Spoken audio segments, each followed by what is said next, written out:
6. Police say he pulled the trigger in Shreveport's delivery driver murder. Police, come out! Tonight, he's behind bars for a violent armed robbery in another state. Police say he could be connected to even more crimes as the search for his brother, also wanted for murder, continues.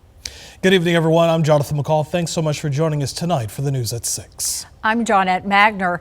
Hours ago, Shreveport police officially said that Kelvin Lewis pulled the trigger on the gun that killed Billy Jamison last Wednesday during a robbery at Shreveport Walgreens. Tonight, we're learning that Lewis, along with another man involved in another alleged violent scene that happened just days before. As Shreveport police search for answers in the murder of delivery driver Billy Jamison, we had some suspect names almost from the very beginning. Detectives say brothers Kelvin and Larry Lewis were at the top of the list. Shreveport police telling KTBS 3 tonight it was Kelvin Lewis who they believed shot and killed Jamison as he made a delivery at the Walgreens on Line Avenue and Kings Highway. We knew at that point in time that Larry was most likely not the shooter in this case. The shooting happened on January 15th as Jamison, a pharmaceutical delivery driver, made a stop. Police, come out! But just 5 days before Jamison's murder, All right, keep the door open. Don't move. Arlington police say that Kelvin Lewis was involved in a violent armed robbery outside of Dallas. 4 workers at a payday loan store were bound and tied up as Lewis and a second man, Kelvin Bivens, held them at gunpoint.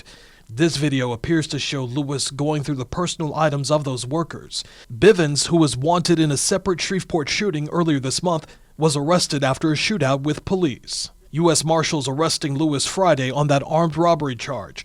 Investigators say they're now looking at whether Bivens and the Lewis brothers could be responsible for other crimes along I-20. Just speaking realistically, with what we know so far, it is definitely more likely than not that these individuals were involved in other crimes in other locations. Police say the investigation into Jamison's murder may involve more than just the Lewis brothers. It's likely we could still be looking at other individuals, either participated in the planning of or in hiding individuals after the fact or in trying to get rid of critical evidence. So there is chances of other arrests pertaining to the homicide involving Mr. Jamison. Still lots of moving parts to this ongoing investigation. Right now, police say they are still searching for Larry Lewis. That is Kelvin Lewis's brother, the other suspect wanted in Jamison's murder. Detectives not disclosing exactly what his role is, but they say he was not the shooter. As for Kelvin Lewis, Shreveport police say they are working on getting him back to Louisiana to face charges in Jamison's murder.